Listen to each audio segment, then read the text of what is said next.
ನಮಸ್ಕಾರ, ನಾನು Vithal Rishan, sports Kannada middle east representative. ನನ್ನೊಟ್ಟಿಗೆ ರಫೀಕ್ ಅಲಿ ಸರ್, ನಮ್ಮ ಹೆಮ್ಮೆಯ ದುಬೈ ಸಂಘ ದುಬೈ ದಸರಾ 2025 ಮಾಡ್ತಿದ್ದಾರೆ. ಇಲ್ಲಿ ನಾನೀಗ DCS ಗ್ರೌಂಡ್ ಶಾರ್ಜಾದಲ್ಲಿದ್ದೇನೆ.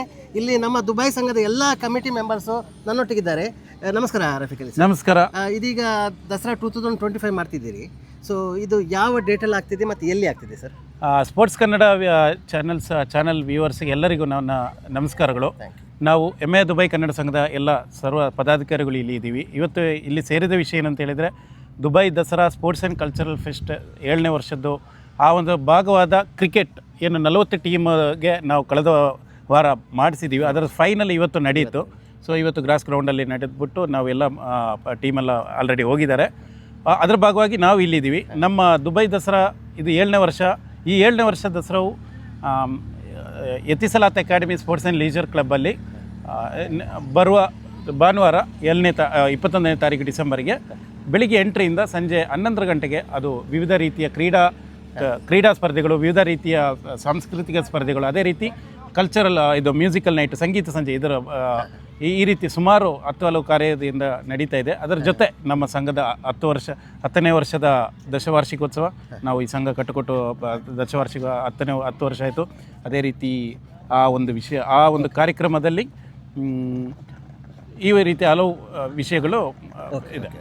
ಇದು ದುಬೈ ಹೆಮ್ಮೆ ಸಂಘ ಕಟ್ಟುವ ನಿಮ್ಮ ಒಂದು ಪ್ಲಾನ್ ಹೇಗೆ ನಿಮ್ಮ ಇದರಲ್ಲಿ ಬಂತು ಸರ್? ಅಂದರೆ ಯಾವ ರೀತಿ ನಿಮ್ಮ ವ್ಯೂ ಇತ್ತು ಇದ್ರ ಬಗ್ಗೆ? ಹೆಮ್ಮೆ ದುಬೈ ಕನ್ನಡ ಸಂಘ ಕಟ್ಟೋ ಪ್ಲಾನ್ ಅಂತ ಹೇಳಿದರೆ, ಇದು ಸ್ಟಾರ್ಟ್ ಆಗಿದೆ ಏನು ಅಂತ ಹೇಳಿದರೆ, ಈ ನಮ್ಮ ಸಂಯುಕ್ತ ಅರಬ್ ಸಂಸ್ಥಾನದಲ್ಲಿರುವ ಈ ಕನ್ನಡಿಗರನ್ನ ನಾವು ಇಲ್ಲಿ ನಡೆಯುವ ಕನ್ನಡ ಕಾರ್ಯಕ್ರಮಗಳ ಬಗ್ಗೆ ಒಂದು ಕಾರ್ಯಕ್ರಮದ ವಿವರಣೆ ಕೊಡಬೇಕು ಅವರಿಗೆ.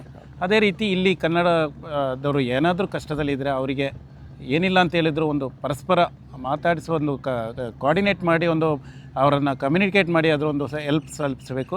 ಅದೇ ರೀತಿ ಇಲ್ಲಿಗೆ ಜಾಬ್ ಸರ್ಚ್ಗೆಲ್ಲ ಬರ್ತಾರೆ ನಮ್ಮ ಊರಿಂದ. ಸ್ವಂತವರಿಗೆಲ್ಲ ನಮ್ಮ ಎಲ್ಲ ಸಪೋರ್ಟ್ ಮಾಡಿ ಏನಾದರೂ ಗೊತ್ತಿರೋ ಜಾಬ್ಸ್ ಎಲ್ಲ ತಿಳಿಸ್ಬೇಕು ಅಂತ ಒಂದು ವಾಟ್ಸಪ್ ಗ್ರೂಪ್ ಮಾಡ್ತೀವಿ. ಆ ವಾಟ್ಸಪ್ ಗ್ರೂಪ್ ಬೆಳೆದು 10,000+ ಜನ ಕನ್ನಡಿಗರು, ಈ UAE ಕನ್ನಡಿಗರು ಸೇರಿದ್ದಾರೆ. ದುಬೈ ಸಂಯುಕ್ತ ಅರಬ್ ಸಂಸ್ಥೆ ಎಲ್ಲದ.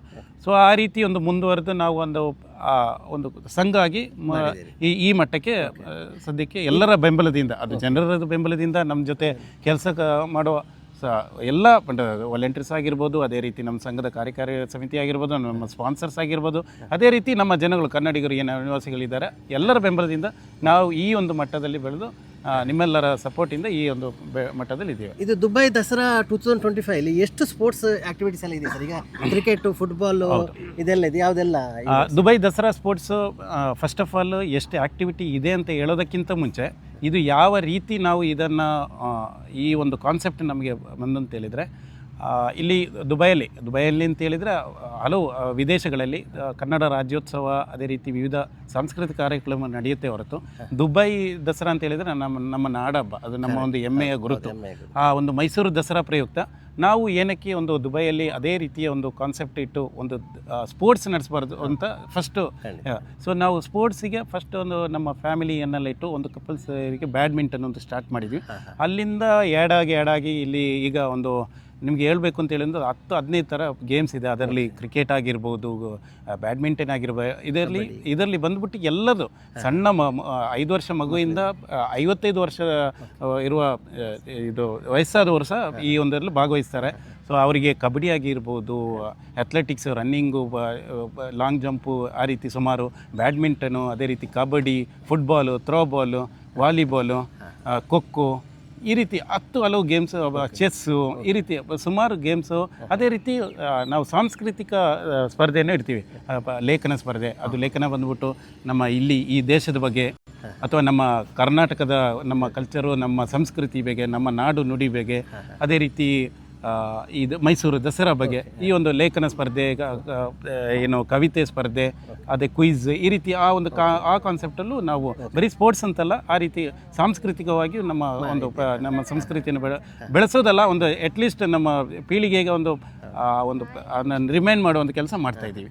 Thank you so much Rafiq Ali sir. ಮತ್ತು ನಮ್ಮ ದಸರಾ 2025 ಎಲ್ಲ ಕಮಿಟಿ ಮೆಂಬರ್ಸ್ಗೂ ಆಲ್ ದಿ ಬೆಸ್ಟ್. ಒಳ್ಳೆ ರೀತಿಯಲ್ಲಿ ಆಗಲಿ ಈ ಪ್ರೋಗ್ರಾಮು.